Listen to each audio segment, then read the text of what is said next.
I'm Cameron Shirazi. I'm one of the fellows. I'll be talking about occipitocervical trauma, occiput C2. It's kind of the focus of this talk. So the craniocervical junction, bony structures, and strong ligamentous attachments, that'll be important as we go on and talk about indications for fixing some of these and what you need to be looking at on imaging when you're looking at these. So the craniocervical junction, occiput, atlas, and axis, so C1 and C2. Ultimately, the goals of this area is to protect the upper cervical cord, the brainstem, and the lower cervical nerves. Occiput C1 articulation supplies approximately 50% of total cervical flexion and extension, and C1, C2 supplies about 50% of total cervical rotation. When you're looking at injuries here, typically they fall in a bimodal distribution, children and MVCs, and then after you get above the age of 60, falls obviously in that mid-range. Any kind of trauma in the car, things like that. Hand trauma will also lead to these. So workup and diagnosis. Injuries that are associated with cervical trauma, you also always want to watch out for severe head injuries. Any high mechanism injury should make you suspicious of something else that's going on, and then focal neurologic defects. All important things when you're being workup on these, and one of the most important things is your ABCs of trauma. When you're seeing these, typically we're not there on the front lines right away, but the importance of this carries over into what we'll be treating and dealing with. If it's not managed appropriately, it could lead to more problems. Cervical spine injuries can lead to diaphragmatic and intercostal paralysis. You can get retropharyngeal hematomas that cause airway obstruction, and so you got to really consider intubating some of these patients in some of these cases to control what's going on. Furthermore, high rates of associated injuries, atlas fractures, associated with 50% rate of concurrent cervical fractures, and then intracranial injury is more common with the upper cervical fractures, like we're talking about here. Things like epidural hematomas and subdural hematomas, that should all be paid attention to acutely, as well as this will change our management or what we can do in some of these situations. Another factor you have to look at when you're first working these up is vertebral artery injuries. About 20% occurrence in cervical fractures, higher likelihood of the fracture enters the foramen, obviously, and it can lead to delayed cortical blindness and death. The most are clinically silent, actually. And CTA is the imaging of choice there. If there's any concern when they first come in on just plain CT, kind of next step is a CTA. Most places have protocols, I believe, that just establish, who gets a CTA based on fracture type. I'm not going to spend too much time on this, but when you're talking about your neurologic exam, the lower cranial nerves can show dysfunction with the occiput or C1 or skull base injuries. And then obviously if you get a complete SCI at this level, spinal cord injury, they're ventilator dependent, get quadriplegia. And then neurologic exam, you can also see incomplete spinal cord injuries. Cruciate paralysis is possible. This would develop as a result of compression of the pyramidal fixation or anterior brainstem. The tracts to the arms cross, cephalad to the tracts to the legs. So it is possible to affect crossed arm fibers and uncrossed leg fibers. And so you have to, it can make it a confusing exam and might confuse you for some type of central stenosis in these, or central cord injury in these situations. This is just kind of showing you what was just discussed there and why you might get some weird examination on these patients in the setting of trauma. Imaging, x-rays, typically the first thing that they will have gotten when they come in. Plain x-rays show 85% of significant injuries, but there's 15% that we're still not catching based on these alone. Flexion extension films won't detect 33% of instability caused due to guarding in these trauma situations. And then other things you should be paying attention to here, obviously our lines, anterior vertebral line, posterior vertebral line, spinal laminar line, and the posterior spinous line. These should be kind of your go-tos when you're looking at these x-rays. Initially, it kind of hints if there's an injury, where's the injury, and what needs to be done. And then on imaging as well, you can look at soft tissue shadowing. These are kind of numbers of what you should see at each level. So 10 at C1, less than 10, less than 5 at C3, and less than 20 at C6. So these all need to kind of play a role in what you're looking at initially and to determine the extent of the injury. And then usually after that, pretty quick to get CT scans at most centers. CT is the most sensitive for fracture. It's cost effective as a primary screening tool in moderate and high risk patients. MRI, not sensitive for identifying fractures. It's actually has more sensitivity than plain X-rays for some studies. It is the best for identifying hematoma or ligamentous injury. So that comes into play, as we've talked about before, when we're looking at different levels of the spine, trying to classify what type of injury, whether you need surgery or not. So that comes into play there. And then everyone's a little different in terms of what they get MRIs on and what they don't get MRIs on. Some of that ends up being, I think, your personal preference and practice, and what you think is useful from there. So we can jump into different types of fractures. We'll kind of work our way down. We'll start with occipital condyle fractures. Clinical presentation varies on these from no deficits to full quadriparesis. And then 30% of these will have lower cranial nerve injuries associated with them. And then additional C-spine injuries in 31% of patients as well. When you're classifying these, we'll go through the classification here and talk about treatment for each of these different types. Type 1 is an impaction fracture of the occipital condyle. If it's unilateral, fairly safe to call it stable. Bilateral may be unstable, but you may still be able to treat it non-operatively if the occiput C1 alignment is maintained. We'll talk about imaging, kind of looking at that and how to assess that. And then, so if that's all it is, type 1, a rigid orthosis is typically the answer here. We'll move to type 2. This is a more extensive basal-occipital fracture. It's usually stable because the tectorial and alar ligaments are typically intact, and we'll have the slide kind of going through all that here in a second. And then treatment for a type 2 is typically a rigid orthosis as well. If the entire condyle is separated from the skull base with fairly significant displacement, it may be unstable, and these you might consider halo treatment. Obviously, halo treatment is something that we'll talk about a little bit when we get into lower down injuries, but you have to be set up. You have to have a good setup for that. Typically, and older patients typically not good candidates for it. So a lot of things go into play when you're determining if you're truly going to use a halo as a treatment option. Type 3 occipital condyle fractures. These are avulsion fractures near the alar ligament insertion. It leads to medial displacement of the condylar fragment into the foramen. These are potentially unstable. So for these, rigid orthosis or halo, if you do get unstable and you get malalignment of that piece, you might have to consider a fusion on these.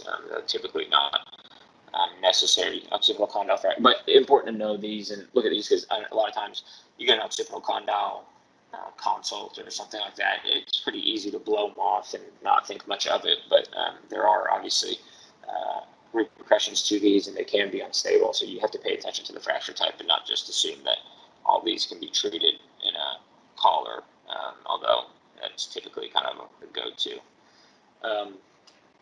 Now, atlanto-occipital dislocation.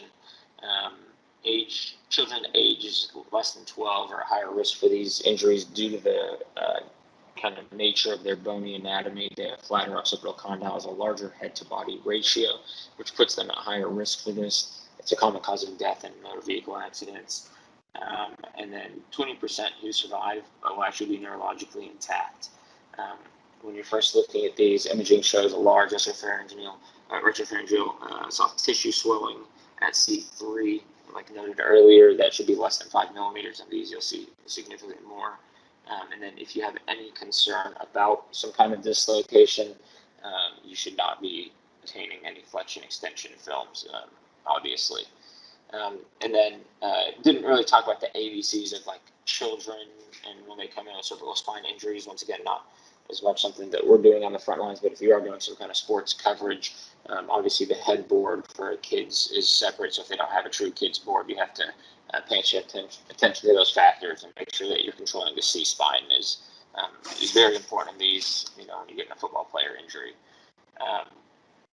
When you're looking at these, let's see, I think there's another one, maybe not. So here's a powers ratio. And this just will help you determine if you're having issues, truly determining what direction it is in, and if it truly is a dislocation. This would be your go-to for measurements. So this B to C and A to D, and then normal should be about 1. If it's greater than 1, that would point you towards an anterior dislocation.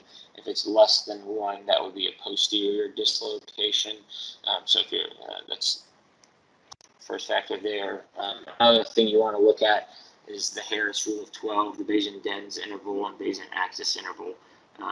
If either of these is greater than 12, it would suggest a dislocation as well. So these are different ways to assess this, something that you don't want to miss on imaging. And then another one is the occipital condyle to C1 index. Anything greater than 4 millimeters is bad here as well, and that kind of shows you what you'd be looking for on this view. This is more of a sagittal plane measurement there. When you get these patients, initial treatment, if they do have a true dislocation, you want to start with traction, less than 5 pounds if a type 1, or 3 for reduction. For type 2, which is in the, for this classification, is a superior dislocation, you do not want to use traction. You want to talk about using a halo vest. And then, so this would be your initial treatment and management when we first see these patients. If they're coming in and you're not going to be able to get to them right away.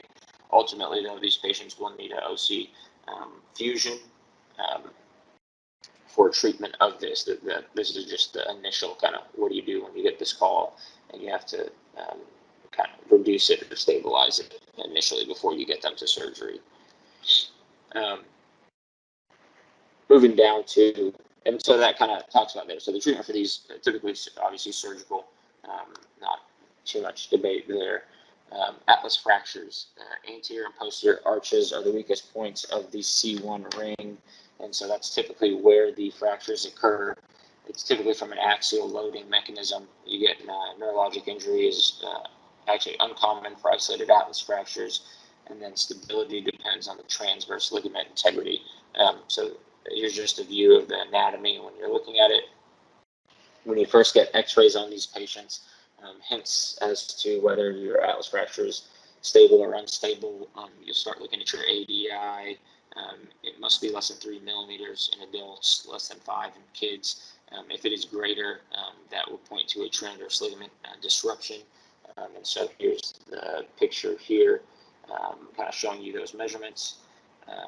And then some of lateral mass displacement. So on an open mouth odontoid view, this is where you get your other kind of measurement or hint towards the fact that you might have a unstable fracture type.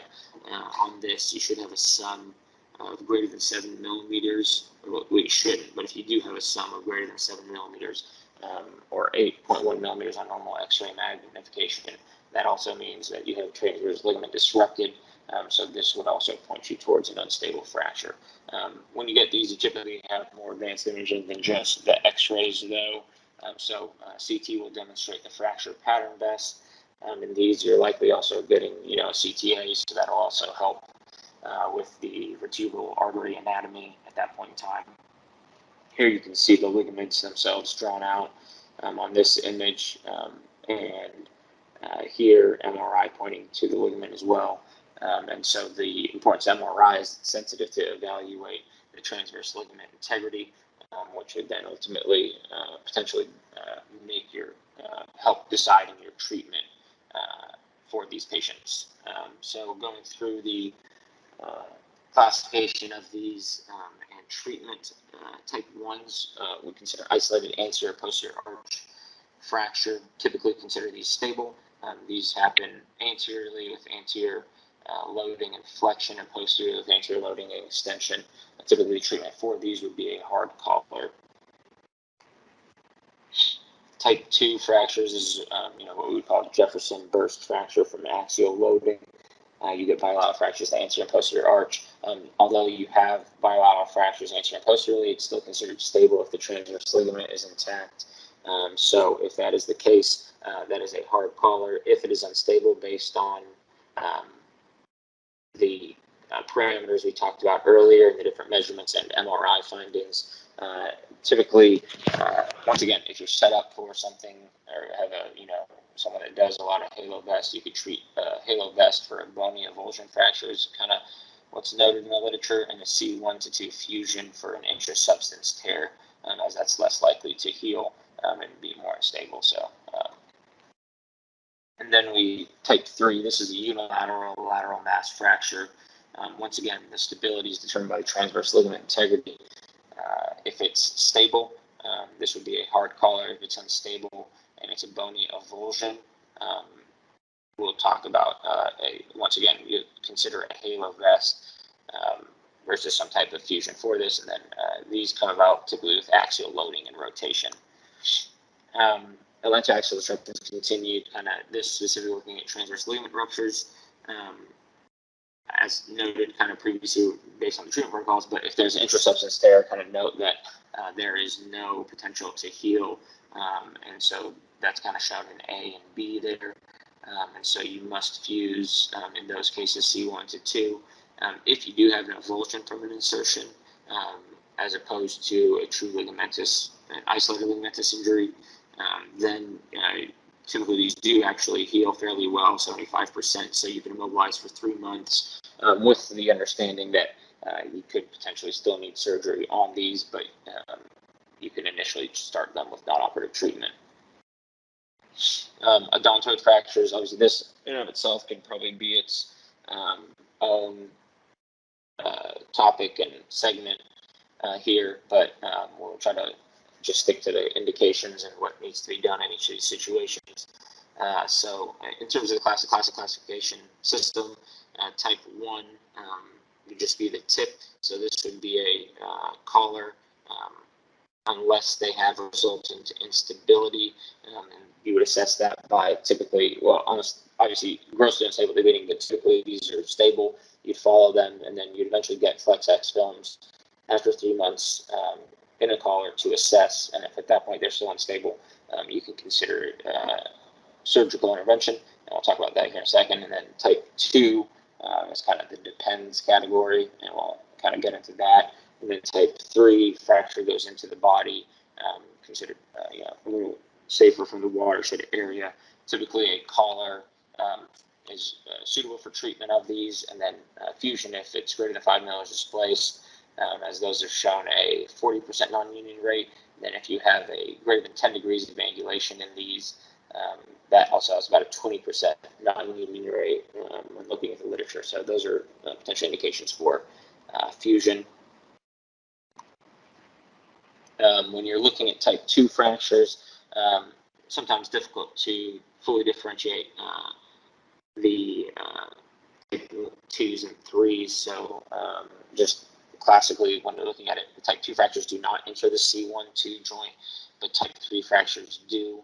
So your distinction should be based on AP imaging, not the lateral view. And so some of these, you have to make that determination because it might point you in treatment pathways. So just an important thing to know there. So a big sticking point, type 2 odontoid fractures in the elderly population remains controversial with no clear consensus. Who's going to pick everyone's brain on their treatments here, but typically failure is often associated with neurologic symptoms and instability, but literature also shows there's no correlation between non-unions and outcomes in these patients.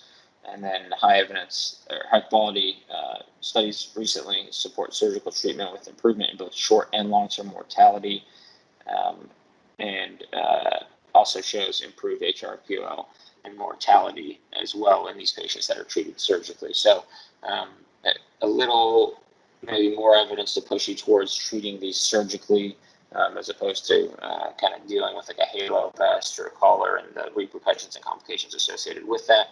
But obviously still some debate here. And even within that, there's the subclassification of type 2 fractures. There's other treatment options for these as opposed to just a posterior fusion. One's an odontoid screw.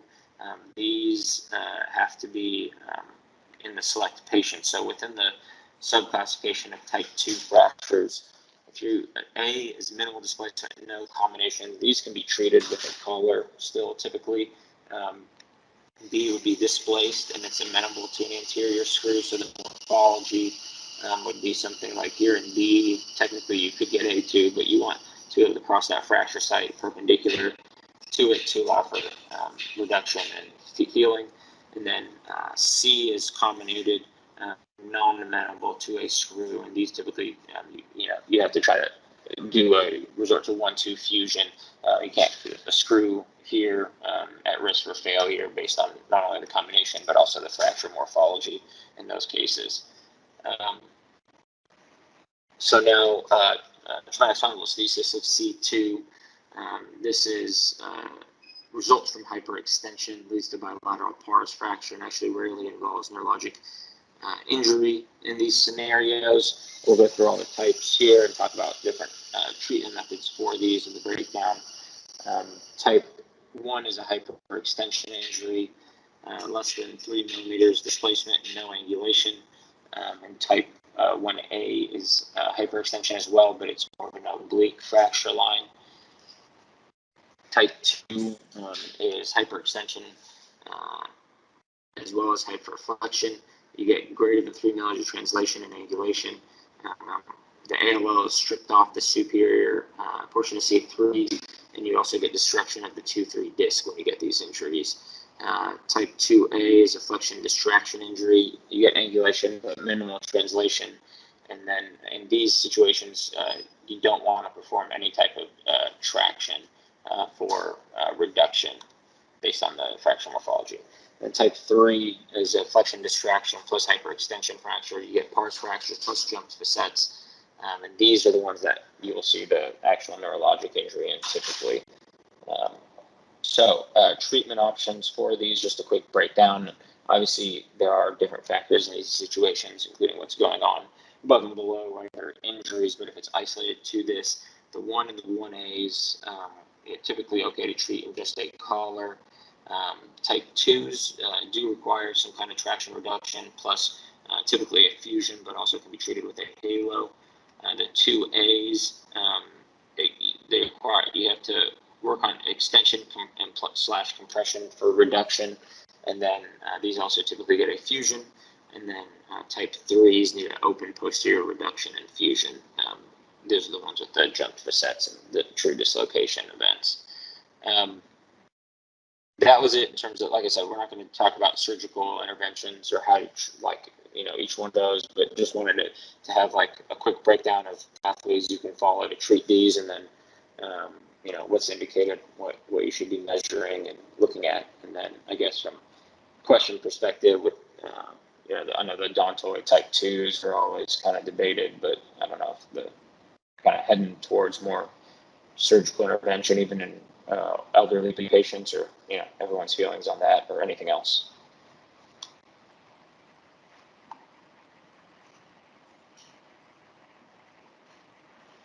Awesome, dude. Just to make a point about the talk that we may not talk about very much, which is you did a great job sticking to the topic at hand and to the 20-minute time frame. So great job with that and staying focused. So I know that's a logistical thing, but just wanted to compliment you on that. I think I'll throw my 2 cents in on the odontoid. I mean, if they're obviously angulated and they need to be fixed, that's one thing, right? I think the ones that are the controversies are the ones that don't look that bad, that you could definitely historically treat in a collar. Those are the ones that I think are more controversial. If they're super translated, then you're going to fix it. If there's obvious instability, you're going to fix it. And those are a little bit of a no-brainer. But the ones that have, just mild angulation, whatever, 15, 20 degrees, and there's no translational deformity, and I think it's very reasonable to consider non-surgical management, and that's just me. I think if I have a 87-year-old mother, and the doc wants to go in for spine surgery, C1, C2 surgery is not without its issues.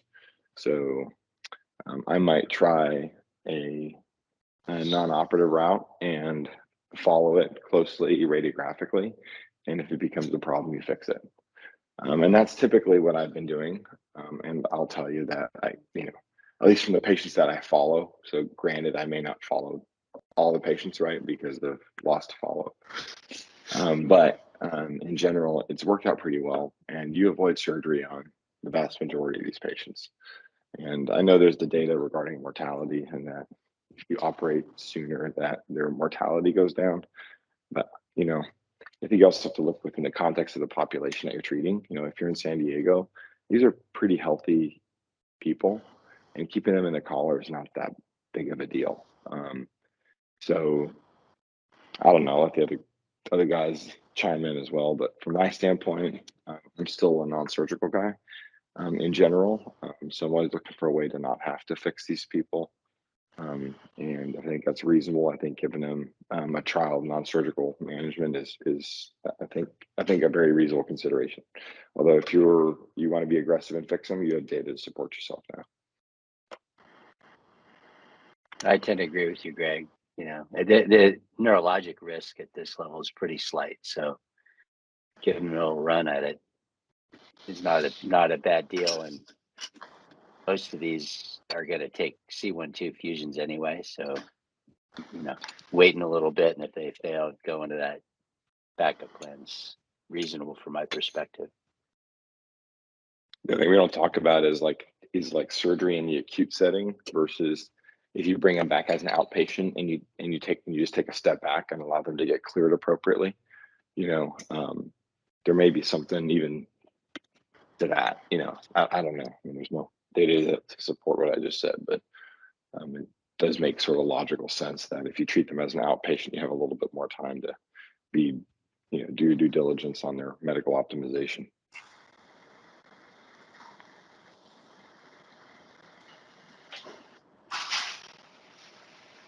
Well done, Cam. Cool. Any other thoughts? Don, Heine? No, I agree with that, Greg. I think that's a really reasonable approach for these. What are you doing now, Don? Are you non-surgical? Are you doing a little non-op care on these guys, or what's your go-to? Yeah, I'll put those type 2 transverse fractures just in a collar. I think Halo has its own set of morbidities in that age group. And then I will see them back at 2 weeks post-injury with an X-ray just to see if there's any translation. And then at the 6-week mark, I'll get a CAT scan. And if they don't look like they're moving, then, you see them again at 12 weeks. I remember there's a paper that I pulled a few years ago, and it shows that a lot of these, which end up with a fibrous non-union, can have sort of like a gradual migration of their fracture tip. But again, I think very rarely, I have a few patients that I followed out to 2 years. Usually they're older patients, they're infirm, they don't come back and see. So the ones that I've had at 1 and 2 year capture points are very few.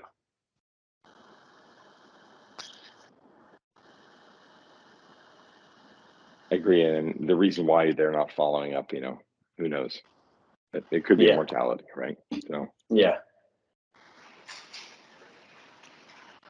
It is a fragility fracture in a lot of these patients, so it does act a lot like a hip fracture, and it may be, again, just a sign of underlying bony disease, which is a sign of the aging spine and the aging body. So, but yeah, the only thing I do different, Don, is I usually wait until the 3-month mark to scan them, like the 2.5 months, and I just try to see if there's any sense of a bony bridge occurring, and then I'll just use X-rays up to that point, and then if there's not any sense of healing at that point, then I'll consider surgery if it's mobile. And most of these patients, if they're a problem, it's still painful. They'll tell you, it still hurts. Well, in that case, that makes more sense too. Cool. Yeah. All right, guys. Well, we'll be respectful of the 7 a.m. hour. Appreciate everyone being on. Yeah.